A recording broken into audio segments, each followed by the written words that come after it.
வீட்டில் இருந்தே பணம் பெற அரசு வழிவகை. பாட்டி, தாத்தா முதல் அக்கா, அம்மா வரை எல்லாருக்கும் உண்டு. யாருக்கு எவ்வளவு வயசு இருக்கணும்? முழு விவரம் உள்ளே அரசாங்க உதவித்தொகையை இனி ஈஸியா வாங்கலாம். வணக்கம் மக்களே, இது உங்கள் தமிழ் தகவல். நம்ம வீட்டுல இருக்கிற பெரியவங்களுக்கோ இல்ல கஷ்டப்படுறவங்களுக்கோ அரசாங்கம் மாசம் மாசம் காசு கொடுக்கறாங்கன்னு உங்களுக்கு தான் தெரியுமா? ஆமாங்க, தமிழ்நாடு வருவாய்த்துறை மூலமா நிறைய ஓய்வூதிய திட்டங்களை செயல்படுத்திட்டு வர்றாங்க. இது யாராருக்கு கிடைக்கும், எப்படி விண்ணப்பிக்கணும்னு ஆணிவேரா இப்ப பார்ப்போம். 1. பாட்டி தாத்தாக்களுக்கான உதவி, முதியோர் ஓய்வூதியம். உங்க வீட்டுல 60 வயசுக்கு மேல இருக்கிற பெரியவங்க, அவங்கள கவனிச்சுக்க யாருமே இல்லைன்னா அவங்க இந்த திட்டத்துல சேர்ந்துக்கலாம். அரசாங்கம் சொல்ற வருமான வரம்புக்குள்ள இருந்தா போதும், மாசம் மாசம் பணம் வந்துடும். 2. கணவரை இழந்த பெண்களுக்கான உதவி. கணவரை இழந்து கஷ்டப்படுற பெண்களுக்கு அரசாங்கம் கை கொடுக்குது. 40 வயசுல இருந்து 79 வயசுக்குள்ள இருக்கிறவங்க இதுக்கு விண்ணப்பிக்கலாம். அவங்க ஆதரவற்ற நிலையில இருந்தா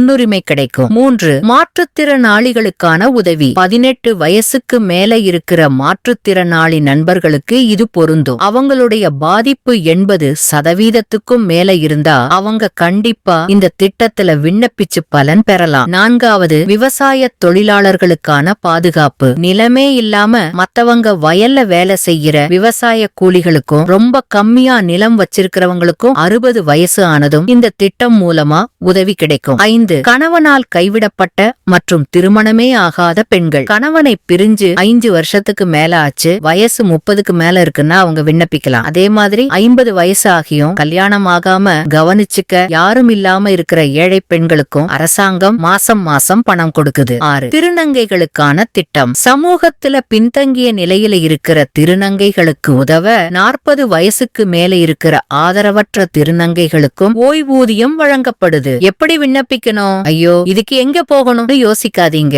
உங்க ஊர்ல இருக்கிற வட்டாட்சியர் அலுவலகத்துக்கோ இல்ல பக்கத்தில் இருக்கிற மின்னணு சேவை மையத்துக்கோ சேவை போனா போதும். அங்க தேவையான படிவங்களை நிரப்பி கொடுத்தா அதிகாரிகள் வந்து சரிபார்ப்பாங்க. எல்லாம் சரியா இருந்தா உங்க வங்கி கணக்கிலேயே நேடிய காசு வந்து சேர்ந்துடும். இந்த தகவல் உங்களுக்கு மட்டும் தெரிஞ்சா பத்தாது, கஷ்டப்படுறவங்க தெரிஞ்சவங்க எல்லாருக்கும் இத சொல்லுங்க. இந்த காணொளி உங்களுக்கு பிடிச்சிருந்தா மறக்காம நம்ம தமிழ் தகவல் சேனலுக்கு சந்தாதாரர் ஆகுங்கள். சப்ஸ்கிரைப். அப்போதான் இது மாதிரி நல்ல தகவல்கள் உங்களை தேடி வரும். அடுத்த காணொளியில சந்திப்போம். நன்றி.